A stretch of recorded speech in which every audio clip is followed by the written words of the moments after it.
नमस्कार दोस्तों, आप सभी का स्वागत है आपके अपने YouTube चैनल पर। स्थिर विद्युत की में आज हम डिस्कस करेंगे विद्युत क्षेत्र पर। विद्युत क्षेत्र क्या है, पहले हम इसको समझने की कोशिश करेंगे। हमारे पास कोई बिंदु आवेश है Q। वो बिंदु आवेश अपने चारों ओर एक क्षेत्र बना लेता है। अब इस क्षेत्र के अंदर यदि कोई अन्य आवेश प्रवेश करेगा तो वो बल का अनुभव करेगा। अन्य आवेश Q0 है, मान लीजिए वो इस Q द्वारा उत्पन्न विद्युत क्षेत्र में प्रवेश कर रहा है तो वह बल का अनुभव करेगा। तो हम इसकी डेफिनेशन इस प्रकार से देंगे कि किसी बिंदु आवेश के चारों ओर का वह क्षेत्र जहां अन्य आवेश बल का अनुभव करता है उसको हम क्या कहते हैं, विद्युत क्षेत्र कहते हैं। अब ये विद्युत क्षेत्र कितना है, कम है, ज़्यादा है, इसको ज्ञात करने के लिए हमने एक नेक्स्ट डेफिनेशन बनाई है जिसका नाम है विद्युत क्षेत्र की तीव्रता। विद्युत क्षेत्र की तीव्रता, विद्युत क्षेत्र की तीव्रता क्या होती है, intensity of electric field English में। और विद्युत क्षेत्र की तीव्रता की परिभाषा क्या होगी कि विद्युत क्षेत्र में स्थित किसी बिंदु पर विद्युत क्षेत्र की तीव्रता। विद्युत क्षेत्र कैसे बनेगा, हमारे पास Q बिंदु आवेश है और इतनी दूरी पर मान लीजिए कोई विद्युत क्षेत्र इस Q बिंदु आवेश के कारण बन रहा है। यहाँ पर मेरे पास कोई P बिंदु है। अब इस P बिंदु पर कोई परीक्षण आवेश रखा हुआ है Q0। अब ये परीक्षण आवेश जो है वो बल का अनुभव करेगा जो कि r दूरी पर है Q से। तो परिभाषा के अनुसार क्या है कि किसी बिंदु आवेश पर विद्युत क्षेत्र में स्थित किसी बिंदु पर विद्युत क्षेत्र की तीव्रता उस बिंदु पर रखे हुए एकांक धनावेश पर लगने वाले विद्युत बल के बराबर होती है। एकांक धनावेश कह सकते हैं या एकांक परीक्षण आवेश पर कह सकते हैं, तो लगने वाले विद्युत बल के बराबर होती है। विद्युत क्षेत्र की तीव्रता को E से प्रदर्शित करते हैं और यह एक सदिश राशि है, इसलिए हम इसको लिखेंगे E vector. E vector equal to हो जाएगा हमारे पास F0 अपॉन में Q0। Q0 जो परीक्षण आवेश है, तो इसलिए विद्युत क्षेत्र की तीव्रता का जो सूत्र है वो हमारे पास क्या बन गया, E vector equal to F vector upon में Q0। F वेक्टर क्या है, विद्युत बल है। विद्युत बल किसके बीच में लग रहा है, Q और Q0 के बीच में लग रहा है, यानी कि Q बिंदु आवेश है, वो Q0 पर जो परीक्षण आवेश है उस पर विद्युत बल लगा रहा है। यहाँ पर एकांक आवेश भी कह सकते हैं, यानी कि एक कूलाम का आवेश भी कह सकते हैं। तो उस पर क्या लगा रहा है, विद्युत बल लगा रहा है बिंदु आवेश। तो इसका जो मापन है उसको हम क्या कह रहे हैं, क्षेत्र, विद्युत क्षेत्र कितना है उसका जो मापन है उसको हम क्या कह रहे हैं, तीव्रता कह रहे हैं। ठीक है, तो हमारे पास विद्युत क्षेत्र की तीव्रता का फार्मूला ये बन गया E equal to F vector upon में Q0 वेक्टर। अब इसका मात्रक देखते हैं। मात्रक, बल का मात्रक होता है न्यूटन, आवेश का मात्रक होता है कूलाम। तो इसका मात्रक क्या होगा, न्यूटन पर कूलाम। इसका एक और मात्रक होता है वोल्ट पर मीटर। वोल्ट पर मीटर, ये एक इसका और मात्रक है। अब वोल्ट पर मीटर कैसे आता है, वोल्ट पर मीटर आता है कि यदि हम न्यूटन इंटू मीटर और कूलाम इंटू मीटर, यानी कि ऊपर नीचे मैं मीटर इंटू मीटर से मल्टीप्लाई कर दूं तो ऊपर बन जाएगा, ये बन जाएगा कार्य, जूल। कार्य का मात्रक क्या होता है, जूल होता है। और बटा में क्या हो गया, कूलाम इंटू मीटर। और जूल पर कूलाम जो होता है वो वोल्ट होता है। इसको नेक्स्ट आगे पढ़ेंगे हम। जूल पर कूलाम क्या होता है, वोल्ट अपॉन में क्या हो गया, मीटर। तो न्यूटन पर कूलाम को हम वोल्ट पर मीटर भी लिख सकते हैं। तो ये इसका मात्रक हुआ। तो इसके दो मात्रक हुए, आपको याद रखना है SI पद्धति का जो मात्रक है वो होता है न्यूटन पर कूलाम या वोल्ट पर मीटर। न्यूमेरिकल्स में न्यूटन पर कूलाम भी लिखा हो सकता है और वोल्ट पर मीटर भी लिखा हुआ हो सकता है। नेक्स्ट अपने बात करते हैं कि जो विद्युत क्षेत्र की तीव्रता है उसका विमीय सूत्र क्या होगा, उसका विमीय सूत्र क्या होगा। तो विमीय सूत्र के बारे में बात करते हैं। तो यहाँ पर देखिए न्यूटन है, तो इसका विमीय सूत्र होता है M1 L1 T-2। और अपॉन में कूलाम लिखा हुआ है, तो इसका विमेय सूत्र होता है T1A1। इसको सॉल्व करेंगे तो क्या आ जाएगा, M1L1 T-3A-1। M1L1 T-3A-1 जो है वो किसका विमेय सूत्र हो गया, विद्युत क्षेत्र की तीव्रता का। विद्युत क्षेत्र की तीव्रता जो है वो कैसी राशि है, वो सदिश राशि है। तो विद्युत क्षेत्र की तीव्रता के कारण हम किसी भी कण पर लगने वाले जो परीक्षण आवेश है उस पर लगने वाले विद्युत बल का मान हम बता सकते हैं कितना होगा, वो होगा F vector equal to Q0 E vector. ठीक है, यहाँ पर आवेश वो आएगा जिस पर कोई बिंदु आवेश बल लगा रहा है। ठीक है, यहाँ पर जैसे Q बिंदु आवेश हमने लिया था, ये बिंदु आवेश नहीं आएगा इस Q0 की जगह पर, इसकी जगह पर क्या आएगा, Q0 ही आएगा, यानी कि परीक्षण आवेश आएगा। ठीक, तो ये विद्युत बल का फार्मूला होगा जिसको हम कई क्वेश्चन में यूज़ करेंगे। ठीक है, अब बात आती है कि आवेश यदि हमारे पास धनावेशित हो, ऋणावेशित हो, तो विद्युत क्षेत्र कैसा होगा। यदि आवेश हमारे पास धनावेशित है, पहले हम बात करें कि विद्युत क्षेत्र की तीव्रता की दिशा क्या होगी। प्लस Q आवेश है एक, मेरे पास माइनस Q आवेश है, तो विद्युत क्षेत्र की जो दिशा होती है वो प्लस से माइनस की ओर होती है। विद्युत क्षेत्र की जो दिशा होगी वो कैसे होगी, प्लस से माइनस की ओर विद्युत क्षेत्र की तीव्रता की दिशा होगी। इसको हम इस प्रकार से भी समझ सकते हैं कि हमारे पास एक प्लस Q आवेश है, तो उससे विद्युत क्षेत्र रेखाएं इस प्रकार से निकलेंगी। ठीक है, और एक माइनस Q आवेश है, उसमें विद्युत क्षेत्र रेखाएं ऐसे प्रवेश करेंगी। ठीक, तो विद्युत क्षेत्र रेखाएं निकलती किससे हैं, प्लस Q आवेश से, और विद्युत जो माइनस Q आवेश है उसमें विद्युत क्षेत्र रेखाएं प्रवेश करती हैं। ठीक है, अब हम बात कर रहे हैं कि विद्युत क्षेत्र के साथ विद्युत बल की दिशा में क्या संबंध होगा। यदि हम बात करें कि हमारे पास आवेश जो है वो धनावेशित है, कण जो है वो धनावेशित है, तो बल की दिशा विद्युत क्षेत्र की दिशा में ही होगी। यानी कि ये हमारे पास प्लस Q आवेश है, तो विद्युत क्षेत्र की दिशा इस ओर है, तो बल की दिशा भी इसी ओर ही होगी, QE वेक्टर। और यदि मेरे पास माइनस Q आवेश है, तो माइनस Q आवेश के कारण जो बल की दिशा होगी वो इसके विपरीत होगी। बल की दिशा जो होगी वो क्या होगी, विपरीत होगी विद्युत क्षेत्र की तीव्रता के। ठीक है, बल की दिशा ये F इधर हो गया और विद्युत क्षेत्र की तीव्रता की दिशा ऐसे होगी। तो विद्युत क्षेत्र की तीव्रता और बल की दिशा एक दूसरे के क्या होगी, विपरीत होगी। यानी कि विद्युत क्षेत्र की दिशा माइनस में तो अंदर की ओर होगी और प्लस में बाहर की ओर होगी। तो ये अपने को ध्यान रखना है कि यदि धनावेश है तो विद्युत क्षेत्र और बल की दिशा एक ही ओर होगी, और यदि ऋणावेशित है तो विद्युत क्षेत्र और बल की दिशा विपरीत होगी। ठीक है, तो ये था विद्युत क्षेत्र की तीव्रता। अब अपने बात करेंगे नेक्स्ट कि किसी बिंदु आवेश के कारण विद्युत क्षेत्र क्या होता है या विद्युत क्षेत्र की तीव्रता क्या होती है। ठीक है, electric field due to a point charge. Point charge कहते हैं किसी बिंदु आवेश को। हमने यहाँ पर डायग्राम बनाया हुआ है। इस डायग्राम के अकॉर्डिंग क्या देख रहे हैं कि O बिंदु है, उस O बिंदु पर कैपिटल Q एक बिंदु आवेश रखा हुआ है। O बिंदु पर कैपिटल Q जो है वो क्या रखा हुआ है, एक बिंदु आवेश रखा हुआ है। इससे स्मॉल r दूरी पर एक P बिंदु है, उस P बिंदु पर जो क्या रखा हुआ है, परीक्षण आवेश Q0 रखा हुआ है। P बिंदु पर क्या रखा हुआ है, परीक्षण आवेश Q0 रखा हुआ है। ये जो Q आवेश है इसको हम प्लस Q आवेश मान लेते हैं।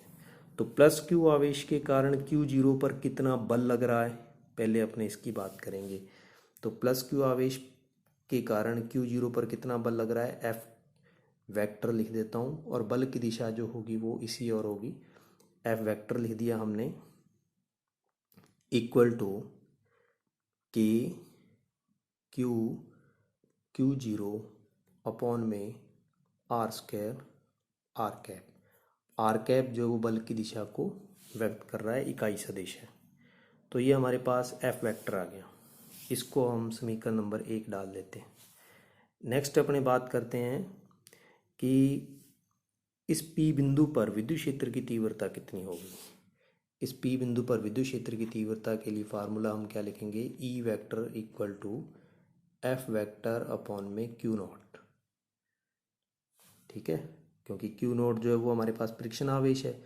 तो परीक्षण आवेश जो पी बिंदु है वहाँ पर रखा हुआ है, और उस पी बिंदु पर ही हमारे को क्या ज्ञात करना है, विद्युत क्षेत्र की तीव्रता ज्ञात करनी है। तो E इक्वल टू एफ का मान रख देते हैं कि क्यू जीरो अपॉन में आर स्क्वायर अपॉन में क्यू जीरो से क्यू जीरो कैंसिल आउट हो गया। तो वैल्यू क्या आ गई हमारे पास, के क्यू अपॉन में आर स्क्वायर। ठीक है, और आर कैप यहाँ पर है ही, यहाँ पर भी आर कैप लगा देते हैं। तो ई वेक्टर जो है हमारे पास फाइनल क्या आ गया, के क्यू अपॉन में R square into R cap. तो यहाँ पर हम एक चीज़ नोट कर रहे हैं कि हमारे पास जो फाइनल ई की वैल्यू आ रही है, विद्युत क्षेत्र की तीव्रता की वैल्यू आ रही है, वो बिंदु आवेश पर निर्भर नहीं, वो केवल बिंदु आवेश पर ही निर्भर कर रही है, परीक्षण आवेश पर निर्भर नहीं कर रही। यानी कि यहाँ पर केवल प्लस क्यू आवेश ही आ रहा है, माइनस क्यू जीरो आवेश नहीं आ रहा। ठीक है, क्यू जीरो आवेश नहीं आ रहा, तो इसलिए हम ये कह सकते हैं कि विद्युत क्षेत्र की जो तीव्रता है वो केवल बिंदु आवेश पर निर्भर करेगी, न कि परीक्षण आवेश पर। परीक्षण आवेश चाहे हम कितना ही ले जाएं, उस पर विद्युत क्षेत्र की तीव्रता निर्भर नहीं करेगी। ठीक है, ये प्लस क्यू आवेश के कारण है। माइनस क्यू आवेश के कारण यदि हम देखना चाहें तो माइनस क्यू आवेश के कारण विद्युत क्षेत्र की जो तीव्रता है वो ई वेक्टर इक्वल टू हो जाएगी 1/4πε0, यानी कि इसको हम के ही कह सकते हैं। तो क्यू अपॉन में R square minus R cap. ये माइनस आर कैप का मतलब ये है कि जो प्लस क्यू आवेश के कारण विद्युत क्षेत्र की तीव्रता है और माइनस क्यू आवेश के कारण विद्युत क्षेत्र की तीव्रता है, उसमें बल की दिशा जो वो एक दूसरे के क्या होगी, विपरीत हो गई। ठीक है, तो विद्युत क्षेत्र की तीव्रता किसी बिंदु आवेश के कारण जो होगी, माइनस क्यू आवेश के कारण और प्लस क्यू आवेश के कारण हम ज्ञात कर चुके हैं। तो इससे हमारे पास एक फार्मूला आ गया, रिलेशन आ गया कि विद्युत क्षेत्र की तीव्रता जो होगी वो बिंदु आवेश से परीक्षण आवेश की दूरी के वर्ग के व्युत्क्रमानुपाती होती है। विद्युत क्षेत्र की तीव्रता जो है वो बिंदु आवेश से परीक्षण आवेश की दूरी के वर्ग के व्युत्क्रमानुपाती होती है।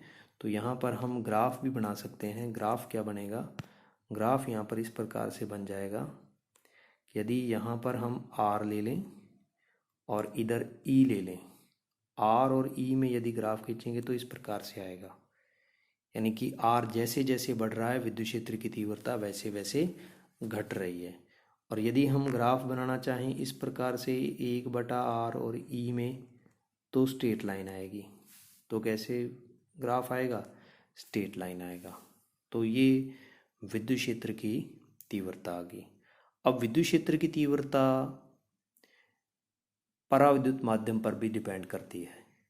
यदि हम ये कह दें कि बिंदु आवेश और परीक्षण आवेश के बीच में कोई पराविद्युतांक पदार्थ भरा हुआ है, या विद्युत क्षेत्र में कोई पराविद्युतांक पदार्थ आ गया, तो उसकी उपस्थिति में विद्युत क्षेत्र की तीव्रता पर क्या प्रभाव पड़ेगा, उसको भी अपने नोट कर लेते हैं। क्या प्रभाव पड़ेगा कि जो ईएम होगा, यानी कि विद्युत क्षेत्र की तीव्रता माध्यम की उपस्थिति में होगी, वो निर्वात की उपस्थिति में विद्युत क्षेत्र की तीव्रता का 1/ε हो जाएगा। ठीक है, EM इक्वल टू E/ε। ये उसी तरीके से है जैसे हम लिखते थे FM इक्वल टू F/ε/r, उसी प्रकार से है ये भी। ठीक है, तो ये माध्यम की उपस्थिति में विद्युत क्षेत्र की तीव्रता हो गई है। वायुमंडल में जो विद्युत क्षेत्र की तीव्रता होती है वो 100 न्यूटन पर कूलाम होती है। वायुमंडल में जो विद्युत क्षेत्र की तीव्रता होती है वो कितनी होती है? 100 न्यूटन पर कूलाम। और वायु की जो विद्युत रोधन क्षमता होती है वो होती है 3 × 10⁻⁶, 3 × 10⁻⁶ न्यूटन पर कूलाम। ये नोट कर लें कितनी वैल्यू होती है, इसको दोबारा लिख देते हैं हम। 3 × 10⁻⁶ न्यूटन पर कूलाम। ये किसकी वैल्यू है? वायु की विद्युत रोधन क्षमता की वैल्यू है। ठीक है, तो ये विद्युत क्षेत्र की तीव्रता हो गई। अब अपने नेक्स्ट बात करते हैं कि आवेशों के निकाय के कारण विद्युत क्षेत्र की तीव्रता क्या होगी। इससे पहले हमने एक ही बिंदु आवेश के बारे में चर्चा की है।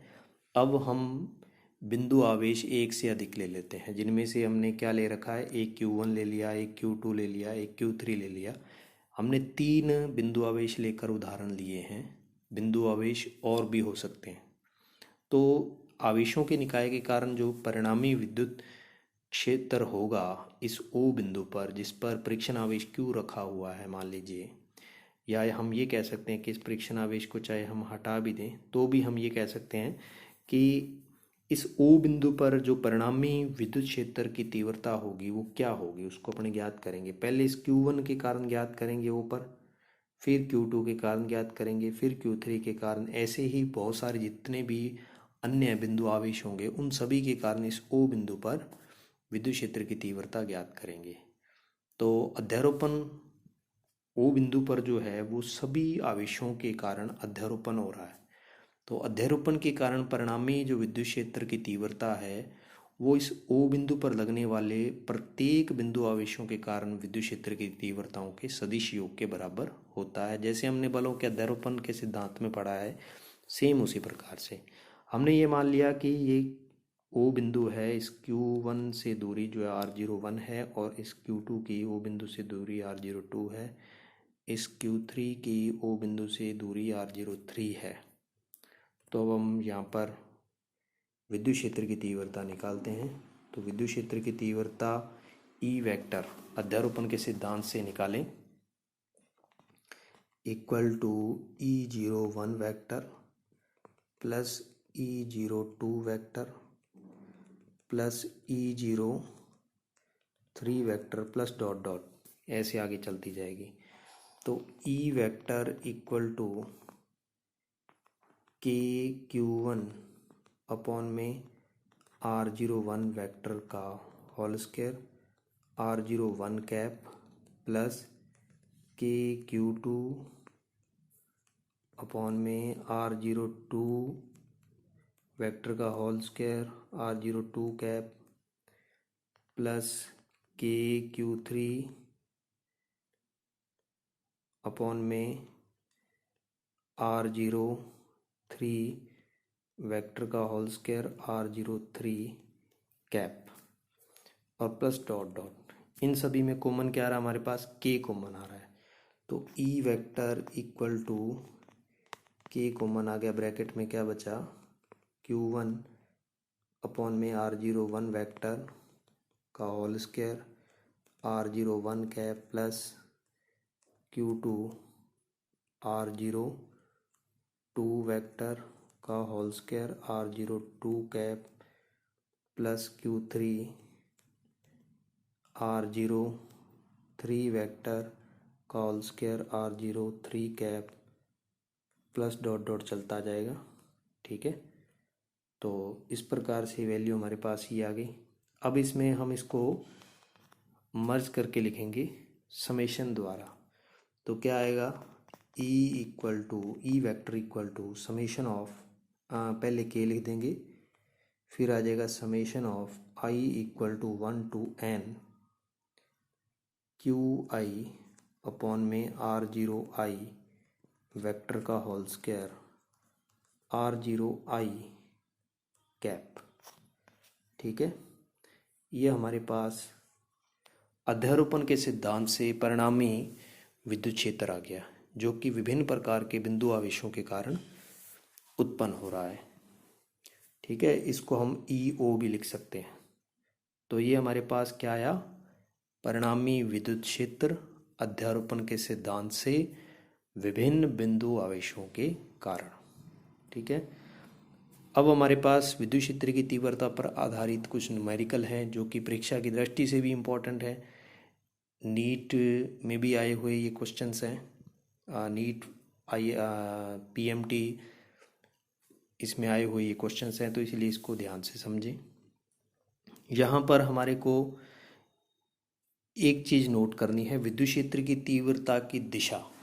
विद्युत क्षेत्र की तीव्रता की दिशा के बारे में यदि हमारे को पता चल गया तो इस प्रकार के न्यूमेरिकल्स हम कर सकते हैं।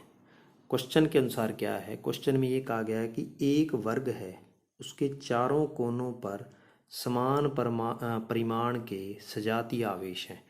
ABCD 4 कोने हैं, उन सभी कोनों पर समान परिमाण के आवेश हैं। तो मैं यहाँ पर Q लिख देता हूँ, इस पर भी Q लिख देता हूँ, इस पर भी Q लिख देता हूँ, इस पर भी Q लिख देता हूँ। परिमाण समान है और जो उनकी प्रकृति है वो भी समान है। सजातीय लिखे हुए हैं तो उनकी प्रकृति भी क्या है, समान है। यदि एक आवेश के कारण वर्ग के केंद्र पर विद्युत क्षेत्र की तीव्रता E है, वर्ग का केंद्र कौन सा है, ये O है, ये O है वर्ग का केंद्र, ये जो O लिखा हुआ है ये वर्ग का केंद्र है।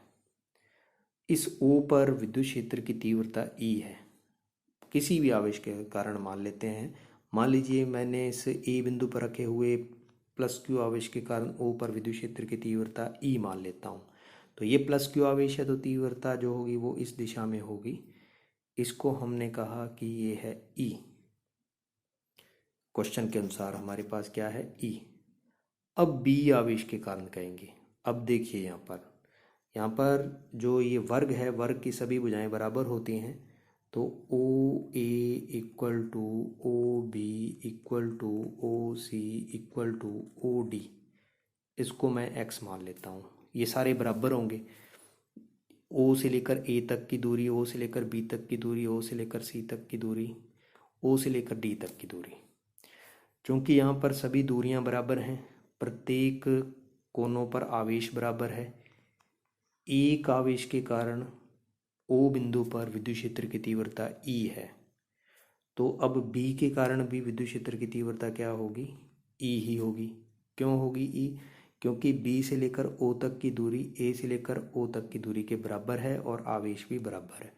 इसी प्रकार C पर Q आवेश है तो इसके कारण भी विद्युत क्षेत्र की तीव्रता क्या होगी, E ही होगी। इसी प्रकार D के कारण जो विद्युत क्षेत्र की तीव्रता O पर क्या होगी, वो भी E ही होगी। तो सभी आवेशों के कारण विद्युत क्षेत्र की तीव्रता क्या होगी, E। अब इस AC रेखा को देखते हैं पहले, इस AC रेखा को। इस AC रेखा में C के कारण विद्युत क्षेत्र की तीव्रता की दिशा जो है वो हमारे पास क्या है, वो ये है C के कारण। और A के कारण विद्युत क्षेत्र की तीव्रता की दिशा क्या है, ये है। E और E परिमाण में बराबर हुए, दिशा में एक दूसरे के विपरीत।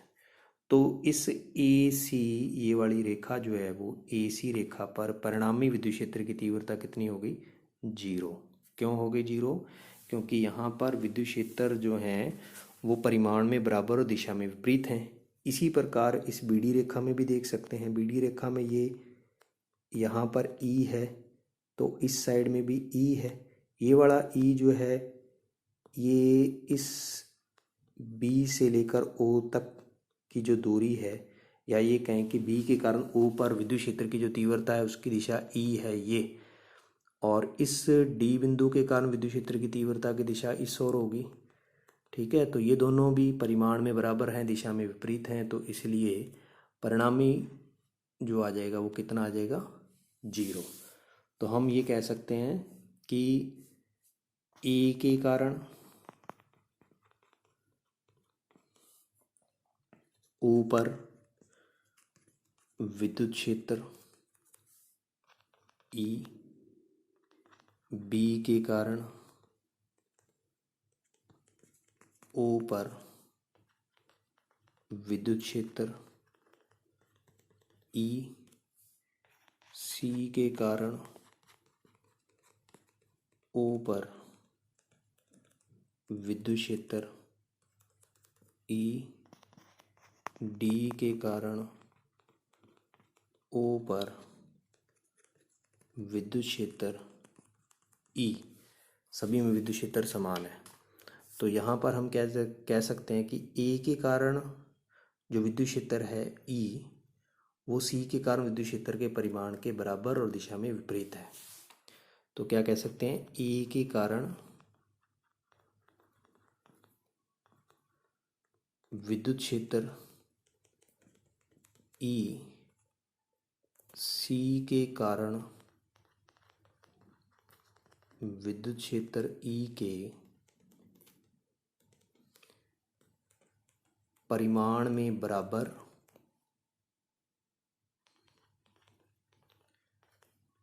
व दिशा में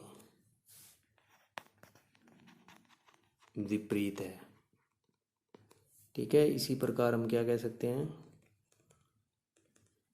बी के कारण विद्युत क्षेत्र व डी के कारण ओ पर विद्युत क्षेत्र परिमाण में बराबर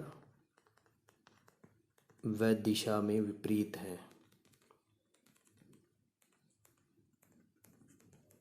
दिशा में क्या है, विपरीत। अतः ई ओ इक्वल टू क्या हो जाएगा, 0। यानी कि जो केंद्र है, केंद्र पर विद्युत क्षेत्र की तीव्रता 0 होगी। तो यहाँ पर एक ट्रिक अपने को याद रखना है कि यदि हमारे पास एक वर्ग है, इस वर्ग के प्रत्येक कोनों पर समान प्रकृति के आवेश हैं, तो केंद्र पर परिणामी विद्युत क्षेत्र की तीव्रता 0 होगी। केंद्र पर परिणामी विद्युत क्षेत्र की तीव्रता क्या होगी, 0 होगी। इस टाइप का यदि कोई ऑब्जेक्टिव टाइप क्वेश्चन आता है तो हम उसको डायरेक्ट 0 वैल्यू लिख सकते हैं, यदि आपको ये वाला ट्रिक याद है तो। अब इसके बाद नेक्स्ट क्वेश्चन करते हैं, विद्युत क्षेत्र की तीव्रता पर आधारित है कि एक इलेक्ट्रॉन है और एक प्रोटॉन है, समरूपी विद्युत क्षेत्र में स्थित है। समरूपी विद्युत क्षेत्र का मतलब समान विद्युत क्षेत्र है दोनों के लिए। उनके त्वरणों का अनुपात क्या होगा। हमने इस विद्युत बल के बारे में पढ़ा, F equal to Q E. ठीक है, इसका यदि हम परिमाण लेना चाहें तो F इक्वल टू क्या आ जाएगा, क्यू ई आ जाएगा। ठीक है, अब बल इक्वल टू होता है द्रव्यमान इंटू त्वरण m में, और इसकी वैल्यू क्या हो गई, ई के बराबर, क्यू ई के बराबर होगी। ए त्वरण है तो ए इक्वल टू क्या हो गया, क्यू ई अपॉन में एम। ये एक नॉर्मल फार्मूला बन गया त्वरण का। कोई भी आवेशित कण है वो ए त्वरण से गतिशील है तो उसका फार्मूला ये होगा। यदि विद्युत क्षेत्र ई हो, मान लीजिए कोई आवेशित कण है वो विद्युत क्षेत्र ए में ई में ए त्वरण से गतिशील हो रहा है, तो विद्युत क्षेत्र के कारण जो उत्पन्न त्वरण है वो A equal to Q E upon में एम है। एम जो है वो उस आवेशित कण का द्रव्यमान है और क्यू जो है वो उसका आवेश है। अब यहाँ पर पहले इलेक्ट्रॉन के लिए बात करते हैं, तो इलेक्ट्रॉन का त्वरण हो जाएगा ए ई विद्युत क्षेत्र की तीव्रता ई समान है कैपिटल ए, और ई अपॉन में एम में लिख दिया। ऐसे ही प्रोटॉन के लिए बात करते हैं तो ए पी, ये प्रोटॉन के लिए कह दिया। ठीक है, ए पी इक्वल टू क्या हो गया, ई। अब चूंकि प्रोटॉन के लिए ई पी और ई ये समान होते हैं, दोनों की वैल्यू समान होती है, प्रकृति विपरीत होती है। जितना प्रोटॉन पर आवेश होता है उतना ही इलेक्ट्रॉन पर आवेश होता है, तो इसलिए मैंने दोनों में ई स्मॉल ई लिख दिया है। और विद्युत क्षेत्र की तीव्रता समान है, अपॉन में क्या हो गया, एम पी। एम पी क्या चीज़ है, एम पी है प्रोटॉन का द्रव्यमान। एम ई क्या चीज़ है? इलेक्ट्रॉन का द्रव्यमान। अब इन दोनों का हमें क्या ज्ञात करना है? त्वरणों का अनुपात ज्ञात करना है। तो त्वरणों का अनुपात क्या आएगा? देखो जरा, त्वरणों का अनुपात हमारे पास ये आ जाएगा, ए ई अपॉन में ए पी, ई अपॉन में एम ई, फिर ई अपॉन में एम पी। ई से ई कट गया, क्या बचा? हमारे पास बचा ए ई अपॉन में A P, A E upon में ए पी इक्वल टू, ये एम पी ऊपर चला जाएगा, एम ई नीचे आ जाएगा, एम पी अपॉन में एम ई।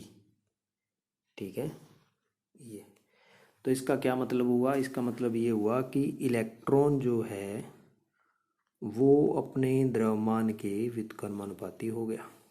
ऐसे ही प्रोटॉन जो है वो अपने द्रव्यमान के व्युत्क्रमानुपाती हो गया। ठीक है, तो त्वरित जो त्वरण है वो किसका ज़्यादा हुआ? त्वरण हम ये कहेंगे एक तरीके से इलेक्ट्रॉन का त्वरण जो है वो ज़्यादा है, क्योंकि एमपी जो है वो एमई से बड़ा है। एमपी जो है वो एमई से बड़ा है, एमपी ग्रेटर देन एमई। तो इसलिए क्या आ जाएगा? ए ई अपॉन में ए पी ग्रेटर देन 1, यानी कि ए ई ग्रेटर देन ए पी। तो त्वरित कौन होगा अधिक? त्वरित होगा इलेक्ट्रॉन। ठीक है, तो ये क्वेश्चन हुआ। नेक्स्ट क्वेश्चन अपने बात करते हैं, ये भी इम्पोर्टेंट प्रश्न है। एक समबाहु त्रिभुज है। समबाहु त्रिभुज का मतलब क्या है? पिछले वाले वीडियो में हमने बताया, समबाहु त्रिभुज होता है जिसकी प्रत्येक भुजा समान हो और प्रत्येक कोण 60 डिग्री का हो, उसको समबाहु त्रिभुज कहते हैं। डायग्राम हमारे सामने बना हुआ है। इसमें क्या बताया गया कि प्रत्येक शीर्ष पर प्लस क्यू आवेश है। कितना आवेश है? प्लस क्यू आवेश रखा हुआ है। बिंदु ओ पर विद्युत क्षेत्र की तीव्रता गणना करनी है, तीव्रता की। अब यहाँ देखिए कि ए बी सी इन तीनों शीर्षों पर प्लस क्यू आवेश रखा हुआ है, और ओ से लेकर जो ओ तक की दूरी है वो क्या है? वो आर है। और ओ से लेकर बी तक की दूरी जो है वो भी कितनी दे रखी है? आर है। और ये भी कितनी दे दी हमारे को? ओ से सी तक की आर। तीनों दूरियां जो है वो आर दे दी। अब यहाँ पर हम बात करते हैं कि ए बिंदु पर रखा हुआ जो प्लस क्यू आवेश है उसके कारण ओ पर विद्युत क्षेत्र की तीव्रता की दिशा क्या होगी? ओ पर विद्युत क्षेत्र की तीव्रता की दिशा होगी ऐसे। इसको हमने नाम दे दिया ओ ए। ठीक है, बी के कारण जो विद्युत क्षेत्र की तीव्रता की दिशा होगी वो होगी इस प्रकार से, इसको नाम दे दिया ओ बी। और ये जो है सी के कारण जो होगी उसको हमने नाम दे दिया इस प्रकार से ओ सी।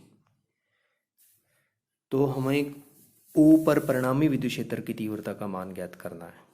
तो इस डायग्राम के अकॉर्डिंग हम देख रहे हैं कि ओ सी और ओ बी, ये वाला ओ बी जो है, तो डायग्राम को हम स्पष्ट कर लेते हैं, इसको मिटा देते हैं। तो ओ बी जो है ये वाला, ये ओ बी और ये ओ सी, इन दोनों के बीच में एंगल कितना बन रहा है? ये एंगल कितना है? ये एंगल है 120 डिग्री का।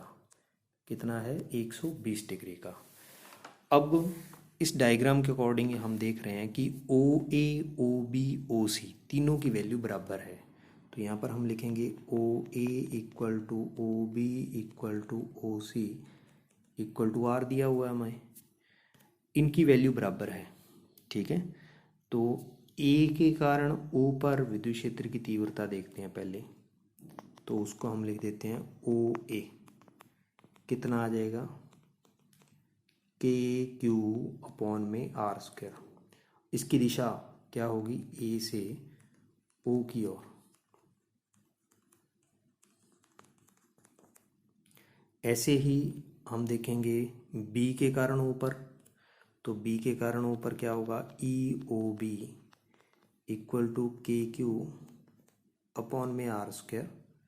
इसकी दिशा क्या है? बी से ओ की ओर, बी से ओ की ओर। सी वाला भी इसी प्रकार से देख लेते हैं। तो सी के कारण ओ पर विद्युत क्षेत्र की तीव्रता जो है वो ई ओ सी है। तो ई ओ सी क्या आ जाएगा, ई ओ सी आ जाएगा के क्यू अपॉन में आर स्क्वायर। दिशा इसकी क्या है, सी से ओ की ओर।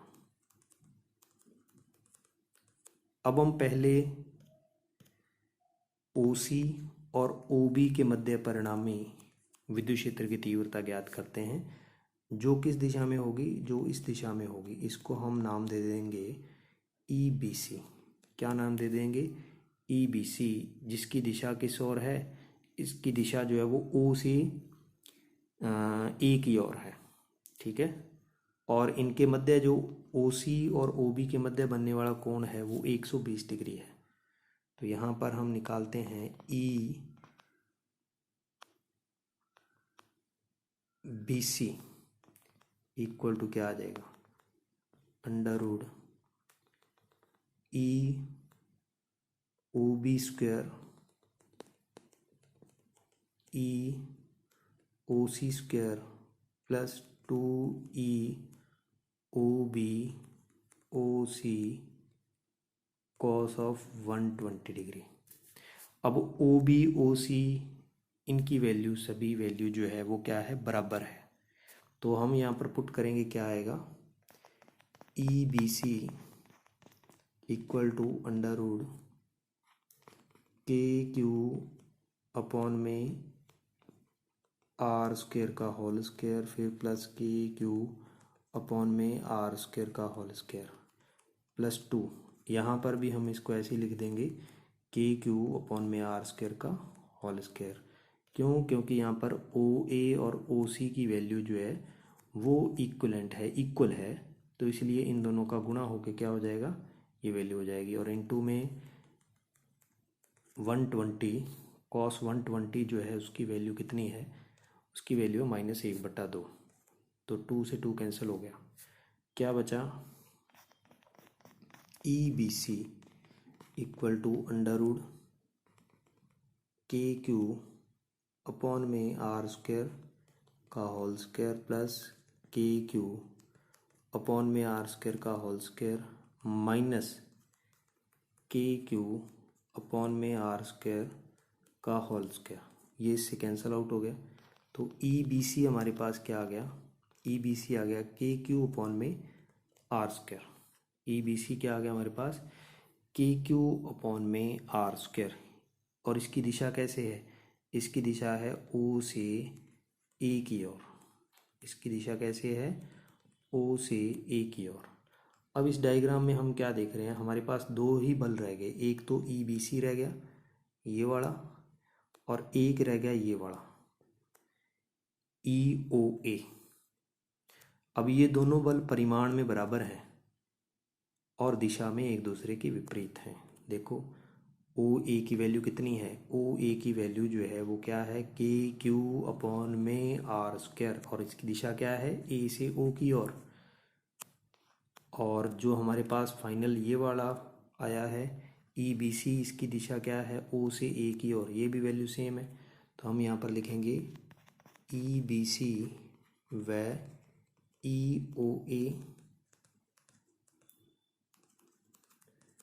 परिमाण में बराबर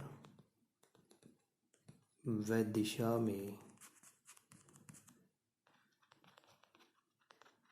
विपरीत होने के कारण